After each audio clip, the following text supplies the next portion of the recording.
Chapter 6. For chapter 6, I'm actually going to read a few ideas that I had reading through it again and a few emotions that I have felt at the time. And from here on, even though there was a little bit up to here as well, but from here on, for some reason, at least to me, a major shift happens and a bigger struggle begins within myself, the struggle of free choice. And it seems so easy when you say, I have free choice, free will.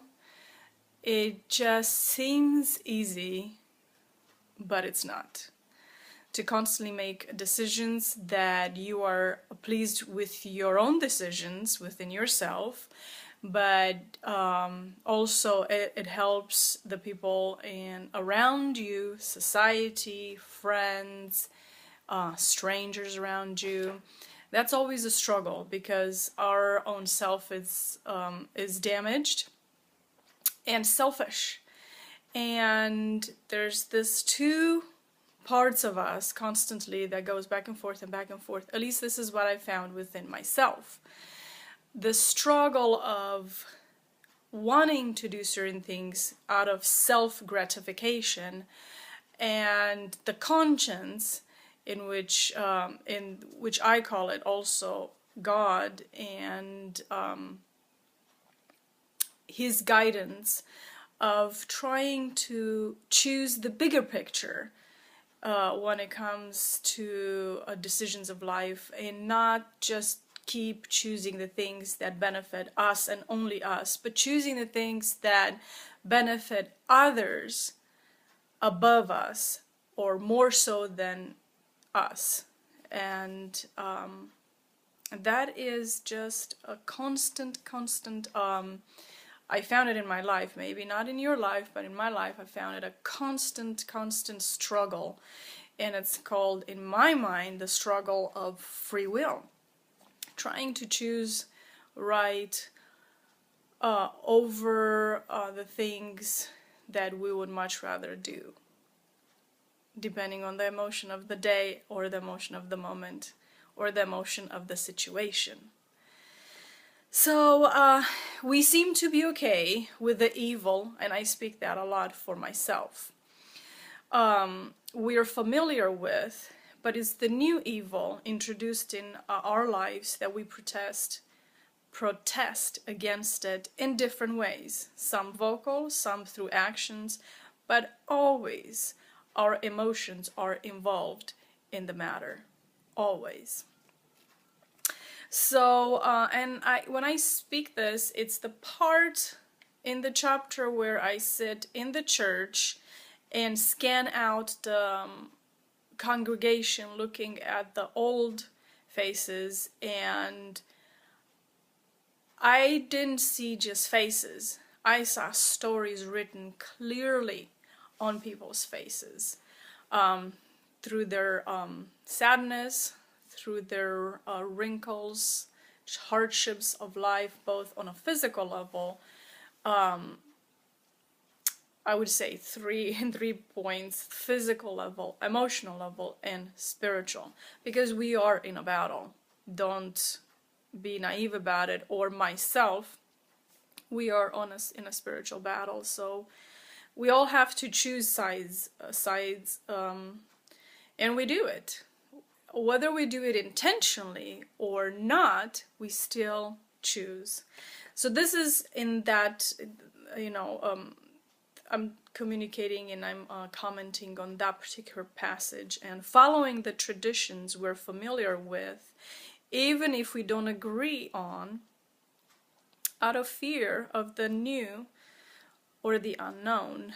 And we all do that.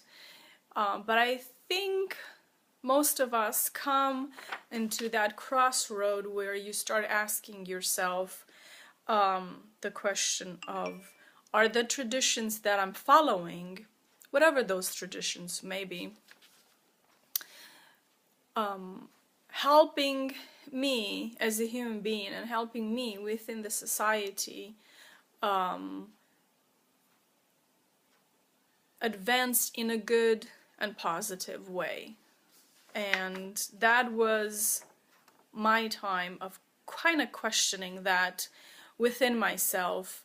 I think up to that point there's been so much emotional struggle back and forth and more dealing with the day-to-day hardships that was coming my way. And for some reason, I think at this particular point in my life, I really started to ponder and ask some questions and try to be as honest as possible with myself, within myself, to see where was I weak, where was I strong, if I was strong, which I was in certain areas, but I was also very, very young, and still had a lot of things to learn.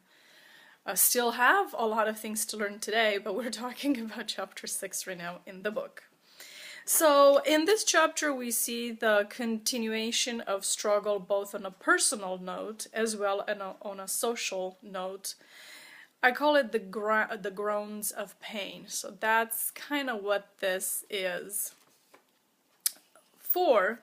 The self-examination in the caroling after church part of the chapter passage, I personally really love. I found it that too much of that, it can drive a person crazy, especially if it's bundled up with self-pity, like in my case, or self-loathing, or self-anger.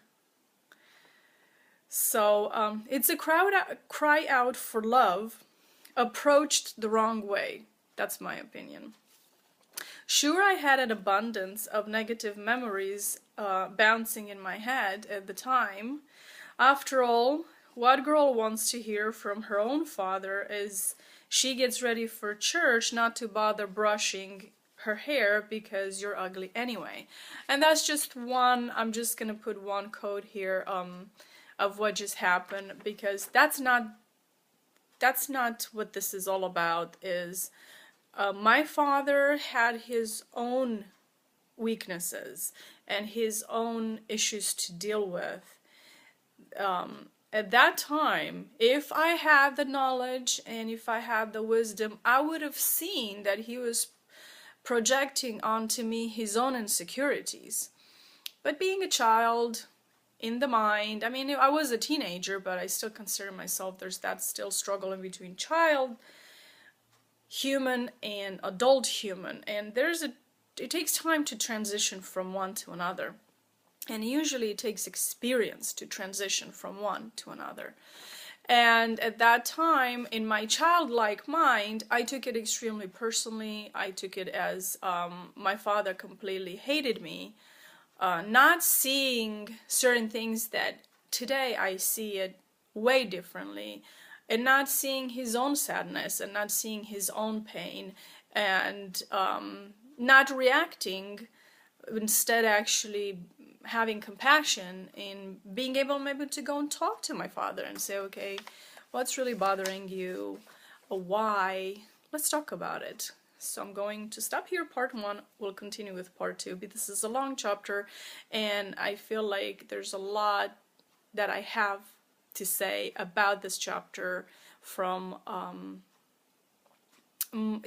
many points of view. So we'll continue with part 2.